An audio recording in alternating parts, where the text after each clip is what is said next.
सो hey guys, स्वागत है आप लोग का पड़ेगा इंडिया एजुकेशन की अगली वीडियो में। मुझे पता है काफ़ी ज़्यादा टाइम हो चुका है, हमने वीडियो नहीं बनाई है, मैंने नहीं डाली है, पर मैंने एक इम्पॉर्टेंट वो लिया है, डिस्कशन की करके लिया है, फैसला लिया है कि हम मैथ्स इसमें नहीं पढ़ने वाले। मैथ्स की जगह मैं एसएसटी और इंग्लिश ग्रामर आपको पढ़ा दूंगा। मैथ्स के लिए वैसे भी आपको काफ़ी सारी वीडियोस मिल जाएंगी यूट्यूब पे, तो हम लोग मैथ्स बेसिकली नहीं पढ़ने वाले। तो आज हम लोग जो चैप्टर स्टार्ट करने वाले हैं उसका नाम है सॉर्टिंग मटेरियल्स इनटू ग्रुप। ये साइंस का हमारा 4th चैप्टर रहेगा और ये भी इम्पोर्टेंट सब कुछ है यार। इम्पोर्टेंट मूड ख़राब कर दिया, तौबा ज़्यादा मूड ख़राब कर दिया। ठीक है, तो चलिए हम चैप्टर को शुरू करें। तो इस चैप्टर को स्टार्ट करते समय हमारे पास सामने सबसे पहला सवाल आता है, how are things made up of. Things कोई भी चीज़ किसी ना किसी चीज़ से तो बनती है। जैसे मेरे को अपने सामने एक पेंसिल दिख रही है, तो पेंसिल किस चीज़ से बनी है? क्लियर ग्रेफाइट की लीड से बनी है और वुड से बनी है जिसमें थोड़ा सा पेंट किया गया। इरेजर रबड़ से बनी है। Book, glue, ink, wood, paper, इन सब चीज़ों से बनी है। पेपर वुड के पल्प से ही बनता है, आपको पता होगा, अभी आप 6th क्लास में हैं। तो हमारी वर्ल्ड में कोई भी सारी चीज़ें एक चीज़ से बनती है, उसे मतलब कई सारी चीज़ों से बनती है। उन्हें हम लोग ने एक स्पेशल नाम दे दिया जिसे हम लोग क्या कहते हैं, मटेरियल्स। ठीक है, मटेरियल्स क्या चीज़ होती है जिनसे कोई भी चीज़ बनती है, जैसे वुड, स्टील, क्ले, ग्लास, ये सारी चीज़ें। ठीक है, तो मैं उनके कुछ एग्जांपल्स लिख रहा हूँ, आप लोग उसको अच्छे से देखिएगा। ठीक है, तो बेसिकली जो भी चीज़ होती है वो मटेरियल से बनती है। मटेरियल्स क्या होते हैं? Wood, steel, clay, paint etcetera, काफ़ी सारे मटेरियल्स हैं। मैं यहाँ पे नाम नहीं बोल सकता हूँ। आप लोग अपने घर में कोई भी चीज़ देखेंगे, घर भी अपना ब्रिक्स से बनता है, ब्रिक्स क्ले से बनते हैं। कोई भी चीज़ इस वर्ल्ड में किसी ना किसी चीज़ से बनती है और वो जो चीज़ से बनती है उन्हें मटेरियल्स कहा जाता है। ये हमारा इस चैप्टर का एक हल्का सा बेसिक्स था। ठीक है, इतना सबको समझ में आया? आई होप सबको समझ में आया ही होगा। तो हमारे सामने ना काफ़ी सारी अलग अलग चीज़ें हैं, मैं उसको पहले नोट डाउन कर लेता हूँ, फिर आपको अच्छे से समझा देता हूँ। ठीक है, देखिए बेसिकली इस चैप्टर में आगे जो था कुछ चीज़ों के मटेरियल्स के बारे में बताया गया है कि सेम मटेरियल भी हम लोग यूज़ करके अलग अलग चीज़ें बना सकते हैं, अलग अलग ऑब्जेक्ट्स बना सकते हैं different kind of materials use करके, और उन्हीं ऑब्जेक्ट को मिला के अपन लोग काफ़ी अलग अलग ऑब्जेक्ट्स भी बना सकते हैं। ये आगे लिखा था, इसे लिखने का कोई वो नहीं था, इसलिए मैंने इसे नहीं लिखा और सीधे सीधे आपको समझा दिया। और अगर आपको लिखना चाहते हैं तो मैं बोल देता हूँ। ठीक है, सबसे पहला पॉइंट आपको लिखना है, तो same material can be use to make different objects. Okay, मैं एक बार और वो कर ले रहा हूँ, same material can be use to make different object. ठीक है, same object can be made from different materials. Same object can be made up of different materials. ठीक है, several objects can be made of several kinds of materials or different objects.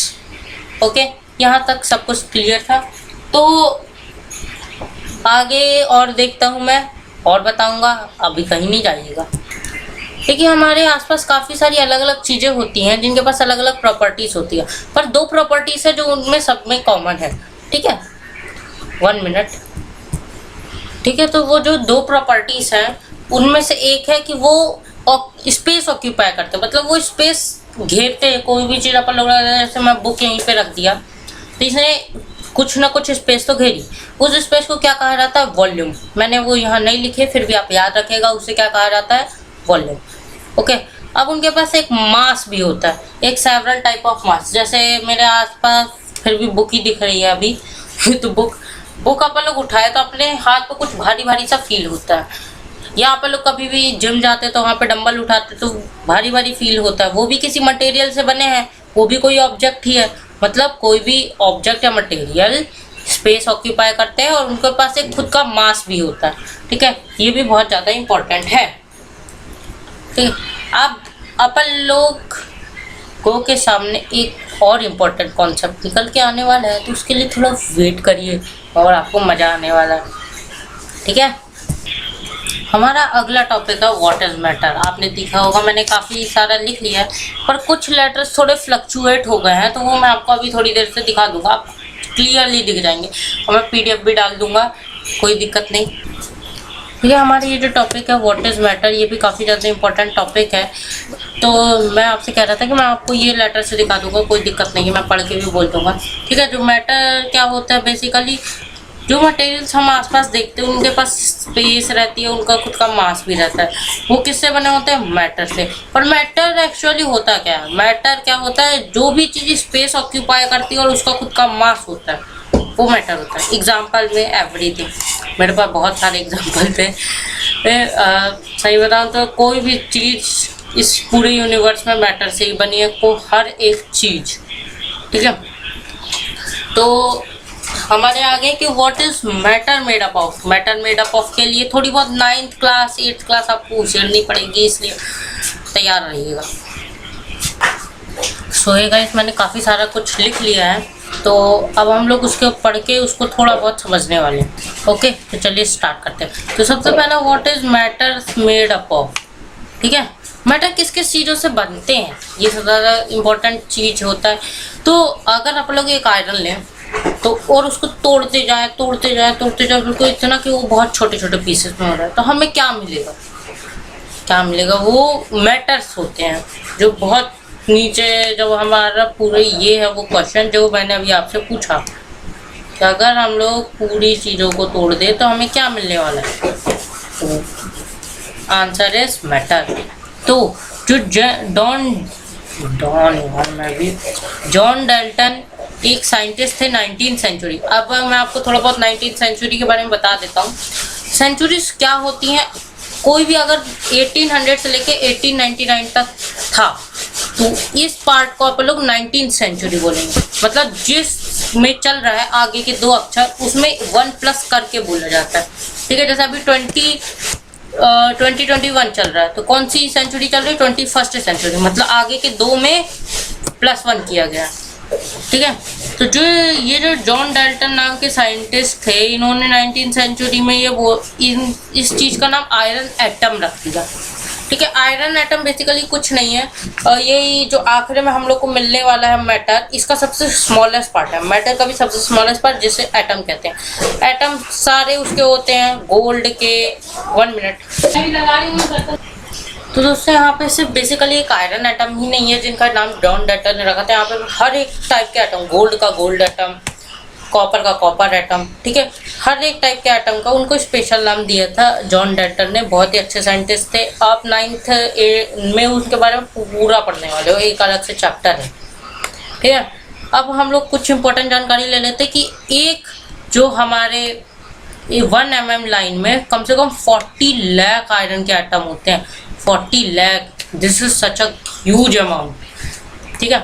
Molecule क्या होता है, हाँ ये कुछ basics है जो ये चैप्टर के हैं और इनको जानना बहुत ज़्यादा ज़रूरी है। अगर इसमें आप कंफ्यूज हो गए, अभी समझ में नहीं आया, तो आगे भी शायद समझ में ना आए। और अगर आपको इस चैप्टर के से रिलेटेड कोई भी डाउट है, आप कमेंट सेक्शन में उनको वो डाउट पूछ सकते हैं, मैं आपको जल्दी रिप्लाई कर दूंगा, या अगली वीडियो में आपका क्वेश्चन उठा के उनको एक अलग ही वो करके आपसे पूछ लूँगा। ओके, तो मॉलिक्यूल क्या होता है बेसिकली, ठीक है। जब 2 या 2 से ज़्यादा एटम एक साथ मिलते हैं सिंगल सब्सटेंस बनाने के लिए, ठीक है, तब मॉलिक्यूल कहते हैं, ठीक है।